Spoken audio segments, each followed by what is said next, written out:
I stared out at Manhattan from the 50th floor of my office. The skyscrapers pierced the clouds like sharp peaks, while people scurried around like ants below. My gaze involuntarily stopped on the golden nameplate on my desk, Michael Stone, CEO, Stone Enterprises. Damn, it feels good to see my name on that title. At 42, I've achieved what many only dream of. The morning started as usual, at 5:30. An hour in the private gym on the 40th floor under the guidance of a personal trainer, then a shower and light breakfast, invariably prepared for me by the chef right in the office kitchen. Egg whites, avocado, whole grain toast, everything must be perfectly balanced. Just like my life. Mr. Stone, the board meeting starts in 5 minutes. My assistant Sarah's voice pulled me out of my thoughts. Thanks, Sarah. Coffee as usual. Your double espresso is already waiting in the conference room. She gave a barely noticeable smile and disappeared behind the door.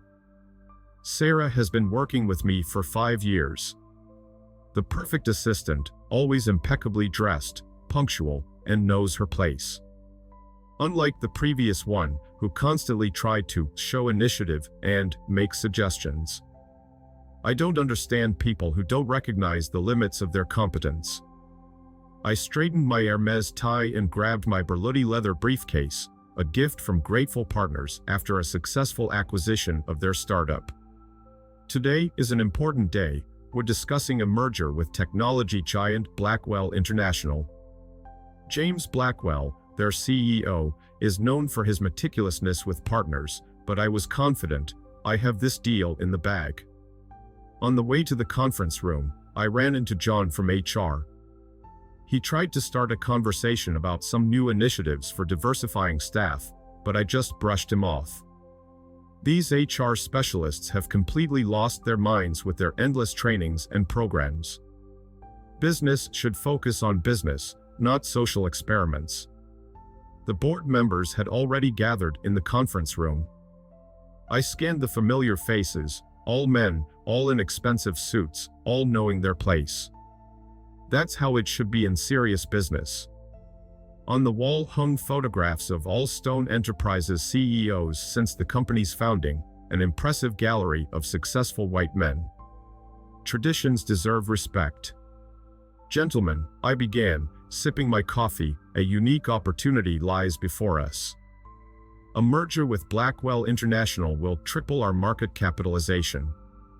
Their technology and our management expertise will create a synergy that will take us global.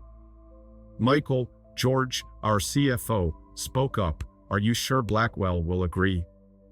They say he's very particular about corporate culture. Last year they refused a deal with Richardson Corp precisely because of a mismatch with their corporate governance standards. I smirked. George, in 20 years of business I've learned to read people. Blackwell is just like us. He needs numbers, growth, and profit. And that's what we can provide. Our metrics speak for themselves. But their latest sustainability report. Paul, our lawyer, began. Paul, that's all PR, I interrupted. Pretty words for press and investors. On the earnings call last week, Blackwell only talked about financials. Believe me, I know how to negotiate with such people. The meeting lasted 2 hours. We discussed all the details of the upcoming deal, financial forecasts, and negotiation strategy. When everyone dispersed, I returned to my office. Sarah placed the documents for tomorrow's flight to San Francisco on my desk. That's where the meeting with Blackwell is scheduled. Sarah, book a table at Le Bernardin for tonight. I want to celebrate the future deal. Sorry, Mr. Stone, but you have dinner with your daughter tonight. Emily specifically flew in from college. Damn, I completely forgot. After the divorce 2 years ago, my meetings with my daughter became rare. Linda, my ex-wife, constantly reproached me for devoting too much time to work. But how can you build a successful business if you only think about family? Emily studies at Stanford and seems to have gotten into some social projects. Endless talk of equality, justice. Typical maximalism of 20-year-olds. Okay, cancel the restaurant, I sighed. Where does she want to meet? At that Vietnamese place in the East Village. I winced. These ethnic dives again. Why can't we have dinner at a normal place? Last time she dragged me to some Mexican restaurant where even the menu was half in Spanish. Absurd. Until evening I made several important calls, sent orders on preparing the presentation for Blackwell, and reviewed the latest financial statements. Fresh analytics on the technology sector appeared on my desk. Sarah always knows what I need. At 6 o'clock I went down to the underground parking lot, where my Bentley Continental GT was waiting for me. The car, black as a tuxedo, always evoked a deep sense of satisfaction in me. It's a symbol of the success I've earned. The traffic in Manhattan was terrible. It took me almost an hour to get to the East Village, and that didn't improve my mood. Having parked near an inconspicuous sign, I felt a slight irritation. These authentic places always aroused my suspicion. Squeezing between parked delivery scooters, I opened the restaurant door. A bell jingled, and the smell of unfamiliar spices hit me in the face. Emily was already waiting at a table by the window, wearing some shapeless sweater and worn jeans. Lord, and this is the daughter of a successful businessman. I remember how Linda always insisted that her daughter dress in a way that's comfortable for her. Here's the result: a future Stanford graduate looks like a hippie.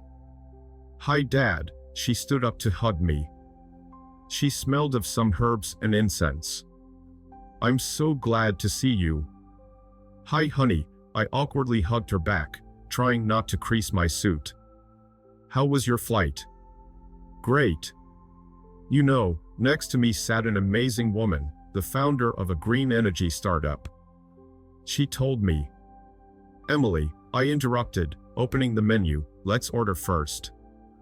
I've been on my feet since morning. The waitress, a young Asian girl with colored streaks in her hair, came to our table. I could barely make out her accent when she started telling us about the specials. I'll have the beef pho and spring rolls, please, Emily said confidently. And green tea. I looked at the menu, trying to find something familiar. I'll have the same, I finally gave up. Dad, you should have seen this startup. They developed a new solar panel technology that increases efficiency by 30%. And you know what's most interesting? The founder couldn't get funding for over a year until... Emily, I interrupted again, let's not talk politics. Tell me about your studies instead. She leaned back in her chair and looked at me intently. Dad, this isn't politics. It's business. Real business that can change the world for the better. Why does that scare you so much? Me? Scared? I chuckled. Honey, I've been in business 20 years. I know how it works. All this talk about social impact is marketing for millennials. At the end of the day, only one metric matters: profit. Have you ever thought you can make a profit while doing something useful? Look here. She took out her phone and opened some presentation. This is a McKinsey study. Companies with diverse leadership show 25% higher returns. Emily, not everything in life is measured by statistics. Really? She raised an eyebrow. What about the quarterly reports you live by? The waitress brought our dishes. I stared at the huge bowl of soup, garnished with some herbs. You know, Emily continued, deftly wielding her chopsticks, I've thought a lot about why you and I see the world so differently. And I think I get it. You built a business in a different era. Back then it seemed there was only one path to success, your path. But the world has changed, Dad. The world is always changing. I tried to scoop up the soup with a spoon, but only noodles and some sprouts got into it. but the basic principles remain the same. The strongest wins. And what does strongest mean to you? She put down her chopsticks. Someone who looks like you. Someone who plays by your rules. Remember how you talked about starting your career, how important it was to get into the right golf club, wear the right watch, say the right things to the right people. It's called professionalism, Emily. No, Dad. It's called a systemic barrier. And you know what's saddest? You don't even see how many talented people can't break through that wall. Not because they're not smart or hardworking enough, but because they have the wrong accent or skin color or can't afford membership in your golf club. I felt myself start to boil. Listen, I never. No, Dad, you listen. Her voice became quieter but firmer. Remember Jessica? My best friend from high school. The Asian girl. Yes, I think I remember.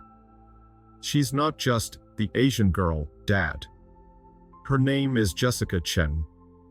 She was the best in our class at math and computer science. She won the National Programming Olympiad. You know where she is now? I shook my head, trying to understand where she was going with this. She created a machine learning algorithm for early cancer detection. Her research was published in Nature. And you know how many attempts it took her to get funding? 23. 23 presentations to investors who looked at her the same way you're looking at our waitress now.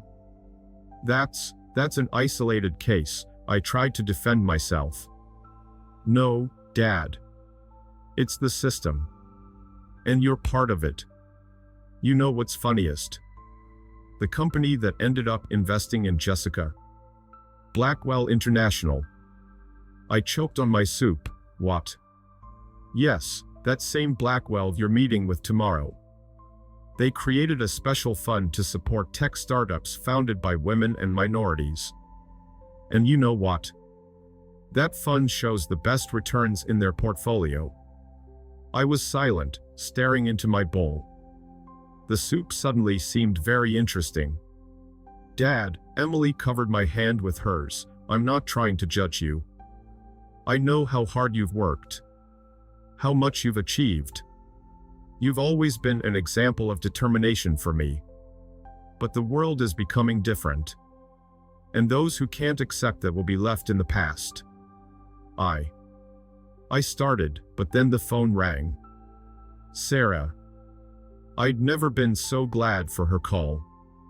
Excuse me, this is about tomorrow's meeting. I stood up from the table. I'll be a minute. Outside it was cool. I took a deep breath of the evening Manhattan air, a mix of exhaust fumes, fried food, and something indefinable. Send everything to my email, I'll look at it at home, I quickly told Sarah and returned to the table. Emily had almost finished her soup. Mine still stood nearly untouched. You know, she smiled, you're not eating this soup right. Look. She showed me how to properly combine the noodles, meat and broth, how to add spices and herbs. And damn it, it really was delicious. We didn't talk about business anymore.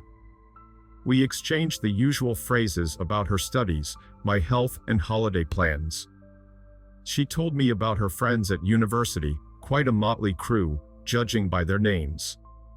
Well, it's California, what else to expect?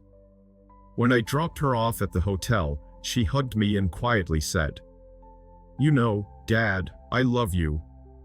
But sometimes I feel like you live in some other world. A world that's already fading into the past. I watched as she walked to the hotel doors, feeling a strange irritation.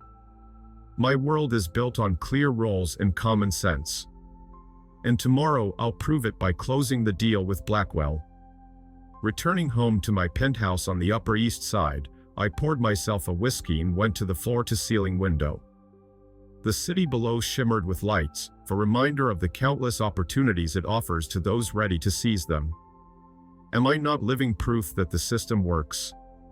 Starting as a simple broker, I've built one of the largest companies on the East Coast. The phone vibrated, a message from Sarah with the documents for tomorrow's meeting. I opened my laptop and immersed myself in work, trying not to think about my daughter's words. And especially about what she said regarding Blackwell International. It can't be true. Or can it? After all, isn't that the main thing, to be successful in a world where the strongest survives? Only now who decides who is the strongest? Falling asleep, I imagined how tomorrow I would shake James Blackwell's hand, and our companies would begin a new chapter in the history of American business. Emily will understand that her father was right. Although somewhere deep inside, an unpleasant feeling emerged that perhaps someone else was right. JFK Airport greeted me with the usual bustle. I headed straight to the first-class lounge, where fresh coffee and newspapers were already waiting for me. The conversation with Emily wouldn't leave my mind, but I diligently brushed those thoughts aside. Today, I need full concentration. Mr. Stone, a smiling airport employee, approached me. Your flight is beginning to board. Allow me to escort you to the gate. On the plane, I settled into my usual spot in the first row of business class. Seat 1A is my favorite spot. From here you can't see the other passengers, just the partition and the sky through the window. The flight attendant brought champagne before takeoff.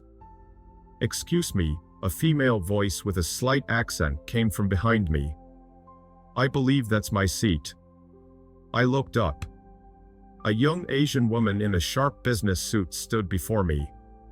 She held out her boarding pass. There must be a mistake. I didn't even glance at the document. I always fly in this seat. Sir, I have a ticket for seat 1A, she spoke calmly but firmly. I can show you the booking. Listen. I started getting irritated.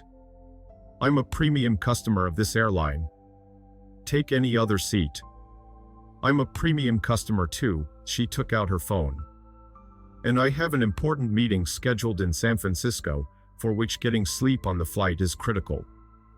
That's why I specifically booked this seat. The flight attendant approached us. May I help with something? Yes, I turned to her. Please explain to this young lady that there's been a mistake. I always fly in seat 1A. Sir, the flight attendant looked at the woman's boarding pass. Miss Chen really did book this seat. But I can offer you an equivalent seat, 1C. Chen. I remembered yesterday's conversation with my daughter. No, it's just a coincidence. Listen, I stood up, towering over the woman. Maybe in your country things work differently, but here there are certain rules. I fly this route every month, and... Sir, the flight attendant raised her voice. If you're not ready to move to another seat, I'll have to call a supervisor. Call whoever you want. I felt myself turning red. This is ridiculous. I'm the CEO of a large company, and I'm not going to. As am I, Miss Chen calmly said. Sophia Chen, CEO Chen Robotics. And I just want to take the seat indicated on my ticket. Out of the corner of my eye, I noticed several passengers filming what was happening on their phones. Great, just what I needed. You know what? I grabbed my briefcase. Take the damn seat. But I will write a complaint to your management. The airlines or my companies? A slight irony appeared in her voice. I ignored the question and moved to seat 1C. My hands were shaking with anger. Who does she think she is? Some upstart with a fancy title. Mr. Stone, the flight attendant returned with a glass of champagne. We apologize for the inconvenience. It's fine, I cut her off. Just leave me alone. The plane began taxiing to the runway. I took out my laptop, trying to focus on the presentation for Blackwell. But my thoughts kept returning to this humiliating incident. What if someone posts the video online? On the eve of the most important deal, it would be a disaster. "Excuse me," a voice came from behind me. "I accidentally witnessed your conversation." I turned around. A tall African-American man in a perfectly tailored suit was sitting in seat 2C. Something about his face seemed familiar to me. "James Blackwell," he extended his hand. "I believe we have a meeting tomorrow." The blood drained from my face. This couldn't be true. Not this. "Mr. Blackwell," I tried to smile. "What a coincidence." Indeed, he leaned back in his seat. "You know, I've long admired Miss Chen's work. Her company is developing amazing solutions in artificial intelligence. We're just discussing a possible partnership." I felt cold sweat running down my back. Everything Emily had said.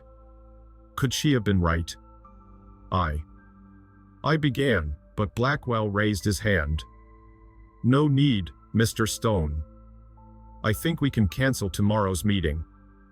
You see, I'm very particular about issues of corporate culture and the personal qualities of potential partners. Listen, it's just a misunderstanding." "A misunderstanding," his voice became harsher. "No, Mr. Stone. What I saw is not a misunderstanding. It's an indicator. And frankly, a very disappointing one." The plane gained altitude. Outside stretched an endless ocean of clouds. I had never felt so small. "You know," Blackwell continued, "my daughter also studies at Stanford. She told me about an amazing student who creates support programs for women in the tech sector. I believe her name is Emily. Emily Stone." I closed my eyes. This was a nightmare. A real nightmare. She said this Emily often talks about her father, a successful businessman who lives by the old rules. Now I understand who she was referring to. The flight attendant began serving drinks. I asked for a double scotch. For the first time in my life, I didn't know what to say. "Mr. Stone," Blackwell lowered his voice. "I built my company on the principle that talent has no skin color, gender, or accent. And you know what? It made us stronger. Diversity isn't charity, as you apparently think. It's a competitive advantage." I took a big sip of whiskey. Emily's face, her disappointed look, stood before my eyes. "When was the last time you talked to your daughter?" Blackwell suddenly asked. "Yesterday," I replied quietly. "We had dinner together." "And how did it go?" She tried to explain something similar to what you're saying now." Blackwell smiled, "Smart girl. You know, maybe this canceled deal isn't such bad news for you." "What do you mean?" "Sometimes we need to lose something important to understand what really matters." I spent the remaining 5 hours of the flight in agonizing reflection. For the first time in many years, I felt like a complete idiot. I recalled every time I brushed off the HR department's social initiatives. Every time I let Emily's words about the changing world go in one ear and out the other. Somewhere over Nebraska, I took out my phone and opened LinkedIn. Typed in Sophia Chen. Her profile appeared first in the search results. Technology visionary. Creator of breakthrough solutions in artificial intelligence. Holder of numerous patents. TED speaker. Board member of several major companies. I imagined how tomorrow all this would end up in the press. Stone Enterprises CEO discriminates against prominent woman entrepreneur. The company's stock would plummet. The board would be furious. And Emily, what would Emily say? The plane began its descent. The lights of San Francisco spread out below like a scattering of jewels. Usually this view inspired me, made me think of new opportunities. Today, every little light seemed like a reminder of my mistake. When we landed, Blackwell lingered at the exit of the plane. "You know, Mr. Stone," he said, I believe in the power of personal transformation. Maybe this flight will become the start of something new for you." I nodded, unable to utter a word. Sophia Chen walked by, not deigning to look at me.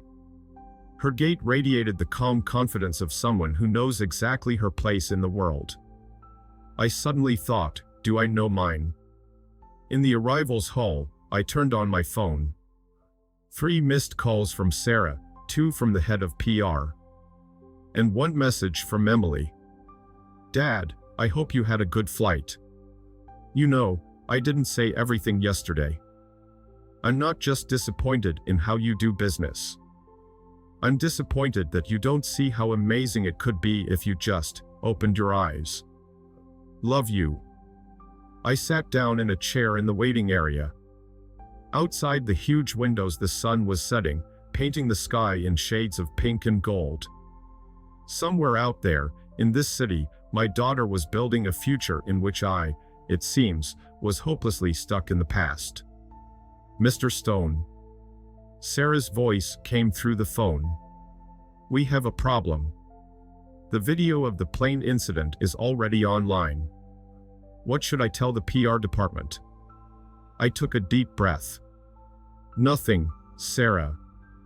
I'll deal with it myself. And please book me a spot at the next seminar on diversity and inclusiveness in the corporate environment." "Excuse me, what?" "Just do it. I think I have a lot to learn." Hanging up, I opened my email and started writing 2 letters. One to Sophia Chen, with sincere apologies. The second to Emily.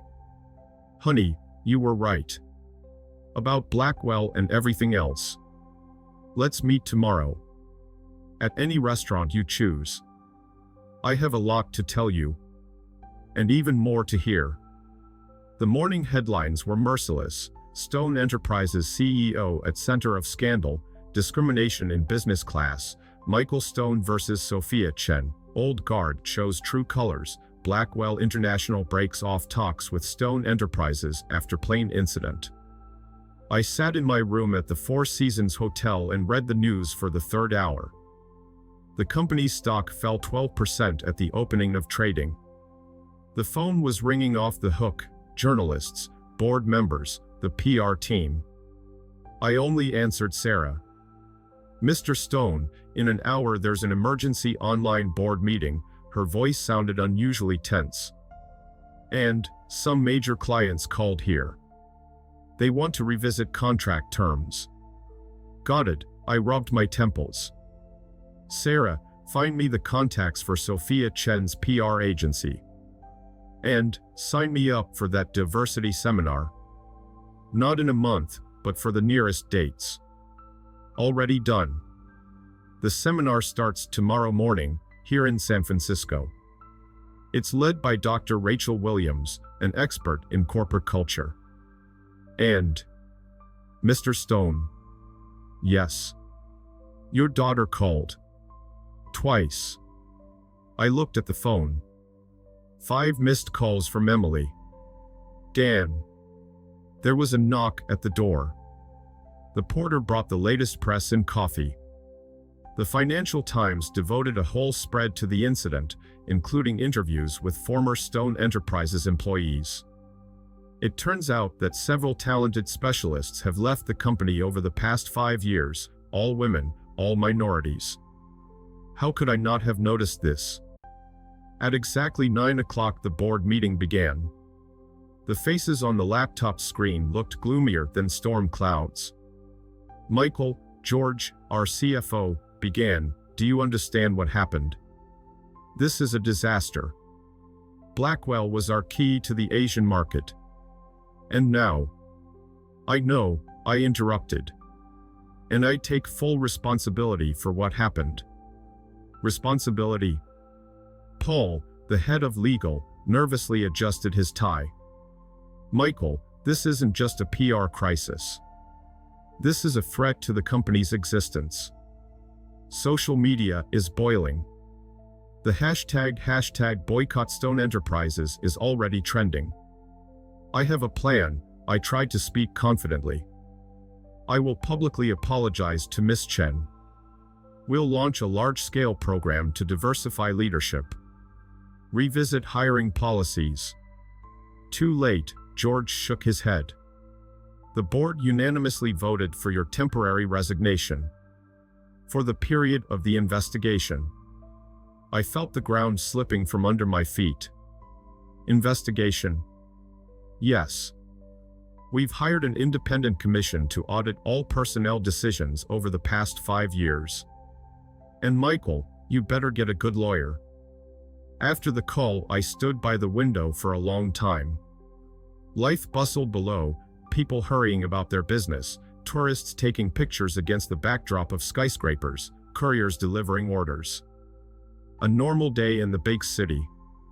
For everyone except me. The phone vibrated again. Emily. Dad, her voice sounded worried. I saw the news. How are you? I've been better, I tried to sound calm. Sorry I didn't call back. Things are a bit hectic here. I know. I spoke to Jessica, remember, my friend? She works with Sophia Chen. Really? I sat down in a chair. And what does she say? Sophia is furious, of course. But she's more concerned that situations like this still happen. Do you know how many women in the tech industry face similar attitudes every day? I remembered our conversation at the restaurant yesterday. How I brushed off her words. Emily, you were right. I messed up. Big time. Silence hung on the line. You know, Dad, she finally said, admitting a mistake is something. But what are you going to do next? Honestly, I don't know. I've been suspended from my position. Possibly permanently. Maybe that's for the best. What? Think about it yourself. When was the last time you stopped? When you really thought about how your actions affect others? Maybe this is a chance to change. I chuckled. At my age, it's a bit late to change. That's not true. Familiar stubborn notes appeared in her voice. Remember what you always told me as a child. It's never too late to start over. Or does that only work for business strategies? Outside, it started to rain. Drops drummed on the glass, creating a strange melody. You know what? Emily continued. I'm flying in tonight. I don't have classes until Monday anyway. No need, you have your studies. Dad, shut up and let your daughter help, she laughed. And yes, we're going to that amazing Korean restaurant in the Mission District.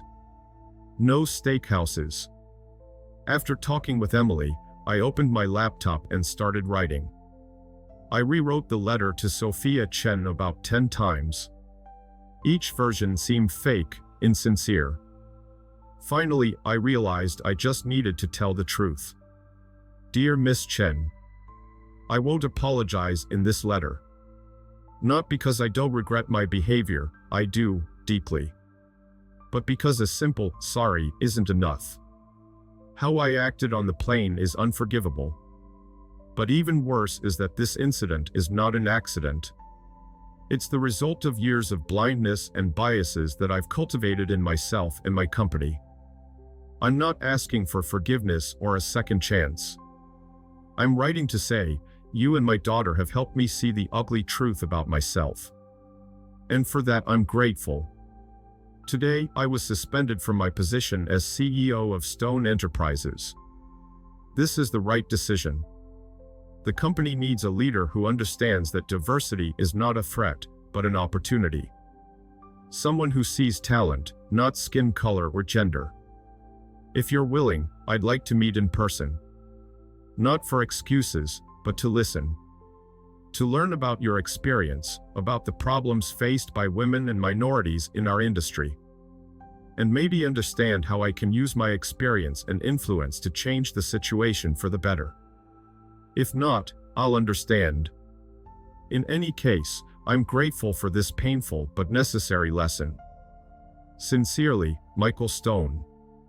After sending the email, I felt a strange relief. For the first time in a long time, I was absolutely honest with myself and with others. The phone rang again. This time Sarah.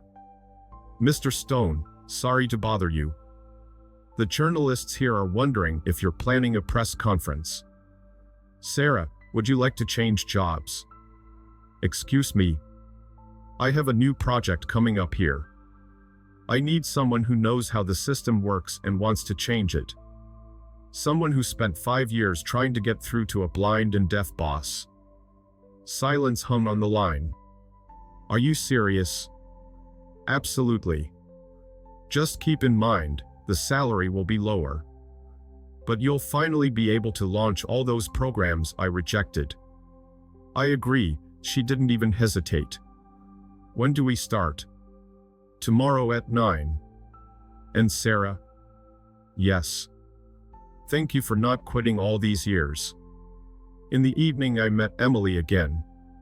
We sat on the roof of her favorite bar in the Mission District, drinking craft beer, another new word in my lexicon, and looking out at the city. You know, she said, I always wanted you to be proud of me. I am proud. No, Dad. Before you were proud that I got into Stanford. That I'm your daughter. But now I want you to be proud of what I do. What I believe in. I put my arm around her shoulders. I am proud, honey. And you know what? Maybe one day you'll be proud of me. I already am, she leaned against my shoulder. Not everyone is ready to admit mistakes and start over. At that moment, the phone rang. Sophia. Michael. I saw the press conference. Impressive. And I have a proposition. I'm listening. Remember that corporate culture transformation project? How about making it global? Stone Enterprises could be a great case study. I looked at Emily. She nodded. You know what, Sophia? I agree. But on one condition. Which is? Let's start with the program for girls from underprivileged areas. It's time to show the world that the future of technology has no skin color, gender, or zip code. It's a deal, I heard the smile in her voice. And Michael? Yes. Welcome to the real revolution. When I hung up, Emily looked at me with pride. What? I asked. Nothing. Just, you really have changed. And you know what's the coolest part? What? This is just the beginning. I smiled. She's right, this is just the beginning. The beginning of a new chapter. A new life. A new story. And this time I'm going to write it right. Without a suit, I felt naked. But Emily insisted, Dad, you're going to a Vietnamese restaurant, not a board meeting. So I put on jeans and a plain shirt. In the reflection of the store window, I didn't recognize myself, as if I had become 10 years younger. Sophia Chen was already waiting at the table. In a simple gray sweater and slacks, she looked completely different from the covers of business magazines. But some inner strength, calm confidence, was still there. Mr. Stone, she nodded. Glad you came. Call me Michael, I sat across from her. And thank you for agreeing to meet. I read your letter. About 20 times, she smiled. You know why I agreed to meet? I shook my head. Because in this letter, for the first time in the history of my career, a man of your stature acknowledged not just a mistake, but a systemic problem. Usually it's all limited to a perfunctory, sorry if I offended anyone. The waitress, the same girl who served Emily and me, brought us menus. This time I noticed her name tag, My, can I have the beef pho and spring rolls please? I had specifically learned the pronunciation. The girl smiled in surprise. Of course, sir. Glad to have you back again. Sophia observed this scene with interest. Learning quickly, she remarked when I walked away. Trying to. You know, at the seminar yesterday I realized something unpleasant. All these years I prided myself on being self-made. But the truth is, the system was set up for people like me. A white middle-class man, yes, I started from the bottom, but I had access to clubs, connections, opportunities. And you know what's funniest? Sophia interrupted. I also made myself. Only I had to be twice as smart, 3 times as hardworking, and 4 times as careful in every word, every gesture. One misstep, and you're no longer a confident leader, but an aggressive bitch. My brought our order. This time I knew how to eat pho properly, Emily had taught me. Tell me, I put down my chopsticks. How do you do it? How do you cope with all this? With prejudice, discrimination, daily microaggressions, she smirked. You know what the secret is? I stopped wasting energy on trying to meet others' expectations. Instead, I created my own system. My own rules. Chin robotics. Not only. I created a support network for women in tech. Mentoring programs. Investment funds. Because I realized, if we wait for the old guard to change, we can grow old. We need to build an alternative. I remembered the Stone Enterprises board, 10 white men in expensive suits. You know what's scariest? I shook my head. I didn't even notice the problem. It was normal. Of course you didn't notice. That's how privilege works. It's like air, you don't notice it until you start running out. We were silent. Sounds of the city came from the street, car horns, snatches of conversations in different languages, music from the neighboring cafe. I have a business proposition for you, Sophia suddenly said. Excuse me. You're out of a job right now. You have vast experience in corporate governance. And it seems you've started to see the light.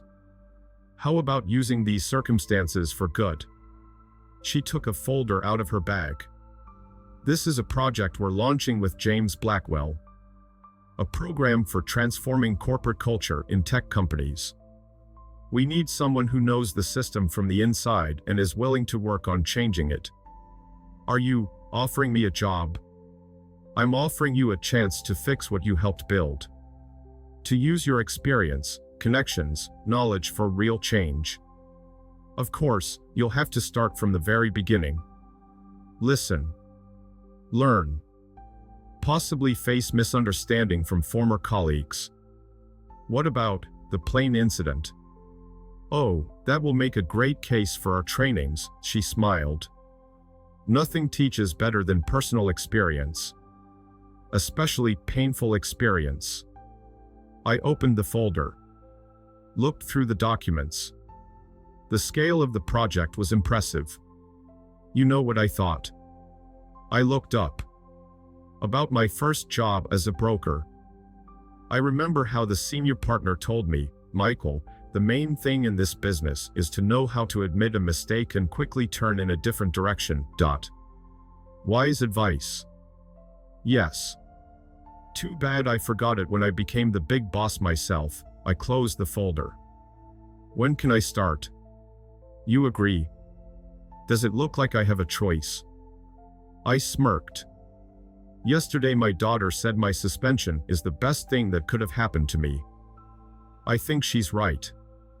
Emily is a very smart girl overall. Sophia finished her tea. By the way, did she tell you about her idea for a program for girls from disadvantaged areas?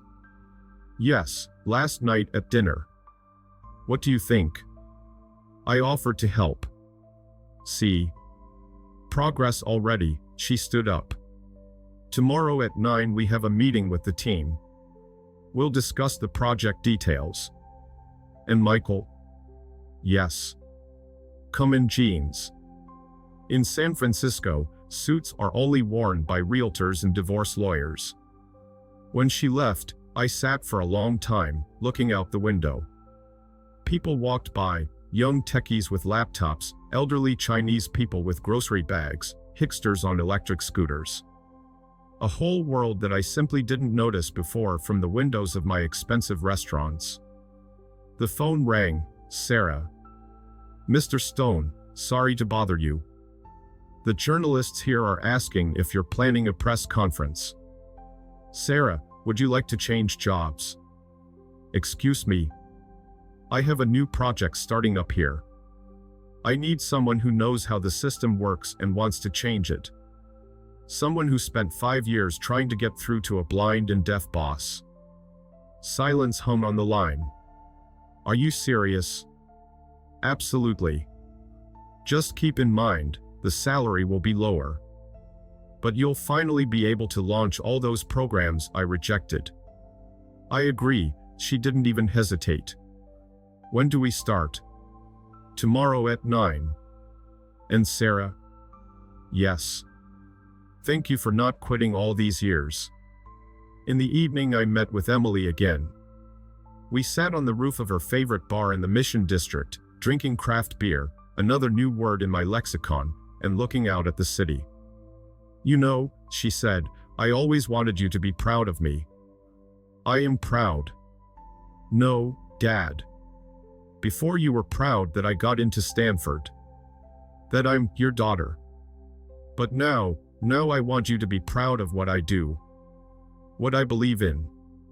I put my arm around her shoulders. I am proud, honey. And you know what? Maybe one day you'll be proud of me. I already am, she leaned against my shoulder. Not everyone is ready to admit mistakes and start over. At that moment, the phone rang. Sophia. Michael. I saw the press conference. Impressive. And I have a proposition. I'm listening. Remember that corporate culture transformation project? How about making it global? Stone Enterprises could be a great case study. I looked at Emily. She nodded. You know what, Sophia? I agree. But on one condition. Which is, let's start with the program for girls from underprivileged areas. It's time to show the world that the future of technology has no skin color, gender, or zip code. It's a deal, I heard the smile in her voice. And Michael? Yes. Welcome to the real revolution. When I hung up, Emily looked at me with pride. What? I asked. Nothing. Just, you really have changed. And you know what's the coolest part? What? This is just the beginning. I smiled. She's right, this is just the beginning. The beginning of a new chapter. A new life. A new story. And this time I'm going to write it right. The Chen Robotics office was strikingly different from what I was used to. No marble lobbies or gilded plaques. An open space filled with sunlight, walls painted with graffiti, a coffee bar in the corner where a barista prepares drinks for employees. And most importantly, the people. I had never seen such diversity in one workspace. Unfamiliar. Sarah appeared next to me with a cup of coffee. In jeans and sneakers, she looked completely different. Like I've entered a different world, I admitted. How long have you been here? Arrived at 7 in the morning. Couldn't wait, she smiled. Sophia is already gathering the team in the conference room. The conference room turned out to be a spacious room with floor-to-ceiling windows and walls completely covered in whiteboard paint. Instead of the usual leather chairs, colorful poofs and comfy bean-bagged chairs. Ah, here are our new colleagues. Sophia looked up from her laptop. Meet Michael and Sarah. They'll be working on the corporate culture transformation program. I looked around at those present. A young black woman in a bright dress, Janet, the head of HR. A guy in a wheelchair with tattoos on his arms, Alex, the technical director. A Latina woman with purple hair, Maria, the head of development. And several other people, each of whom completely did not fit my previous notion of the right corporate image. So, Sophia stood up. Michael, tell us how you see your role in the project. I cleared my throat. Honestly, I don't fully understand. Exactly, she smiled. That's the main thing, to admit that we don't know. That we need to learn. Now let's think together. What can a person who has worked for 20 years in a traditional corporate environment do to change it? I can explain how the system works from the inside, I began slowly. What unspoken roles and barriers exist? And how to circumvent them, Sarah added. Sorry to interrupt, but Mr. Stone. I mean, Michael knows all the informal decision-making channels in large companies. Excellent. Janet leaned forward. And you can also speak the language that old-school CEOs understand. Because you were one of them. Were. I raised an eyebrow. And aren't you? She smiled.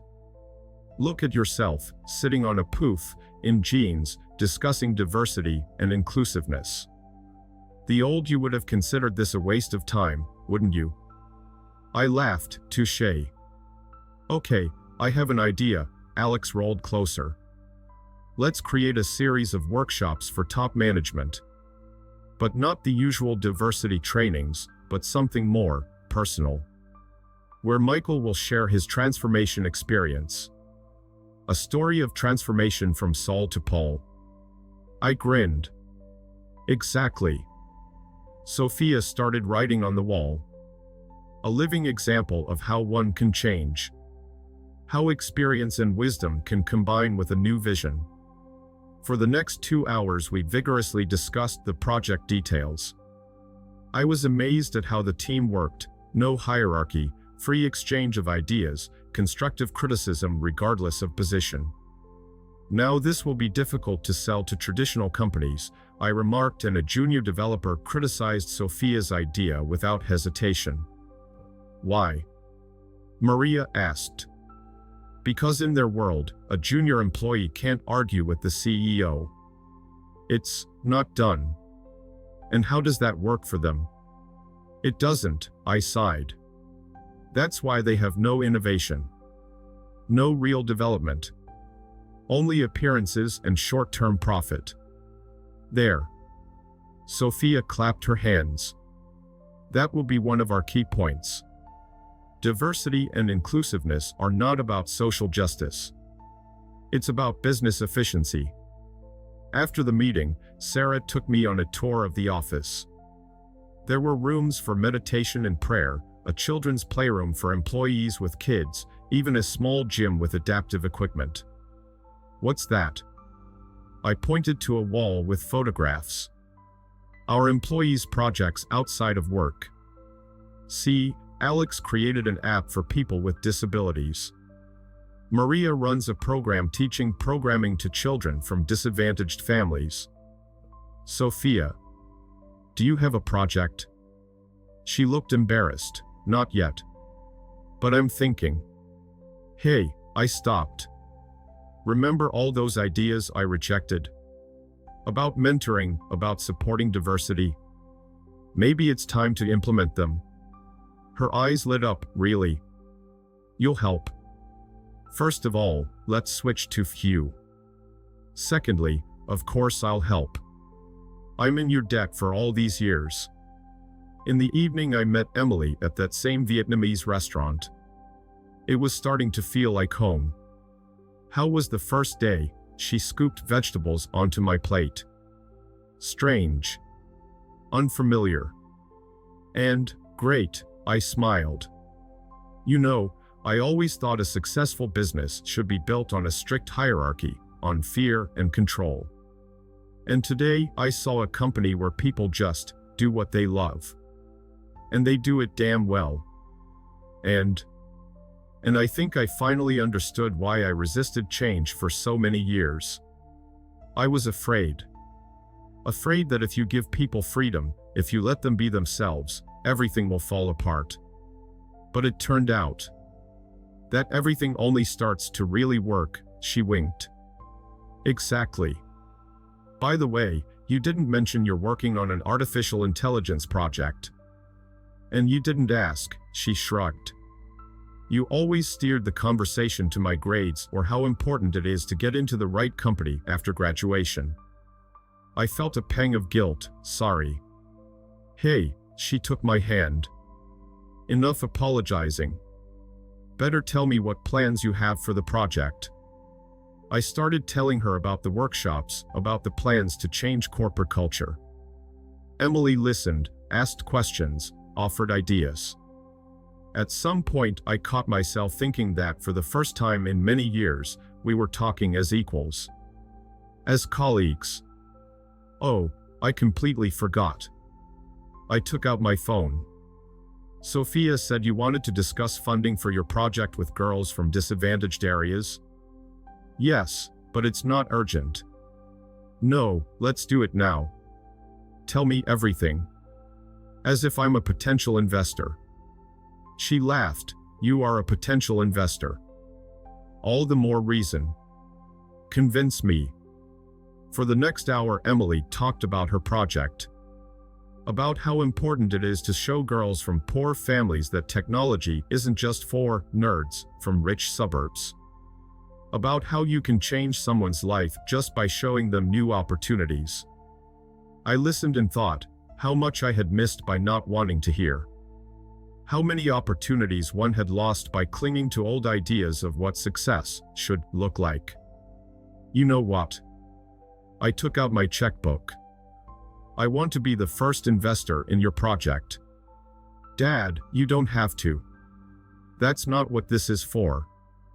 I know. But I believe in your project. And in you. And I want to help not as a father, but as an investor who sees potential. She looked at me closely. You really have changed. I'm trying, I smiled. And you know what? For the first time in a long time, I'm not afraid to make mistakes. Because every mistake is a chance to learn something new. We sat late into the night. Emily talked about her plans. I shared my impressions of the first day in my new role. At the next table, Mai, having finished her shift, was having dinner with friends. She waved at us, and I waved back. The world around me was changing. Or maybe I was finally starting to see it as it is, diverse, complex, amazing. And damn it, how great is that? After a month of working at Chin Robotics, I had almost forgotten about my former life. Almost. The morning began as usual, with coffee from the local barista and discussing new ideas with the team. But when I opened my email, I felt the ground slipping from under my feet. Dear Mr. Stone, the Stone Enterprises Board of Directors is ready to consider your return to the position of CEO on the condition of a public renunciation of your recent statements about the need for radical changes in corporate culture. The company cannot afford reputational risks. Bad news. Sophia appeared as if out of nowhere. They want me to come back. On the condition that I stop being my new self. She perched on the edge of the table, and what do you think? Honestly, a month ago I would have jumped for joy. Now, I closed my laptop. Now I'm not sure I could return to that world. Even if I wanted to. And do you want to? You know what's funniest? They're offering me not only the position back, but everything I had, power, status, money. Everything I worked for 20 years for. But now I know the price of that success. And it's too high. At that moment, Sarah burst into the office. Michael, turn on the news. A familiar face appeared on the screen, Richard Henderson, my former deputy at Stone Enterprises. Mr. Stone has always been a pragmatic leader. His recent statements about diversity and inclusiveness are nothing more than an attempt to save face after the scandal. We are confident that after a period of reflection, he will return to common sense and the traditional values that made our company successful. Sophia muted the sound. It looks like they've started a campaign for your rehabilitation. According to their version. Damn, I shook my head. They want to present it as if I simply bought my way out of the scandal with pretty words. And isn't that right? A voice came from the door. Emily stood there. I had never seen her so serious. Honey, what? I saw the news, Dad. And the letter from the board of directors. I was forwarded a copy. Who? It doesn't matter. What matters is, what are you going to do? I looked at my daughter, then at Sophia, at Sarah. At the office that had become my second home. At the people who believed in my change. You know, I stood up. A month ago I would have said that the main thing in business is profit. But now I know that the main thing is people. And I can't let them down. I can't let you down. Pretty words. Emily crossed her arms. But Henderson is right. You've always been a pragmatist. Why give up everything you've built? I realized she was testing me. Like Sophia. Like everyone else. Because I built it on sand, I walked over to the wall with photos of employees' projects. Look, here Alex created an app that helps thousands of people with disabilities. Maria teaches programming to children from the ghetto.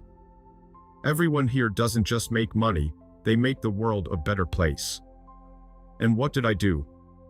Built yet another corporation where success is measured only by numbers in a quarterly report.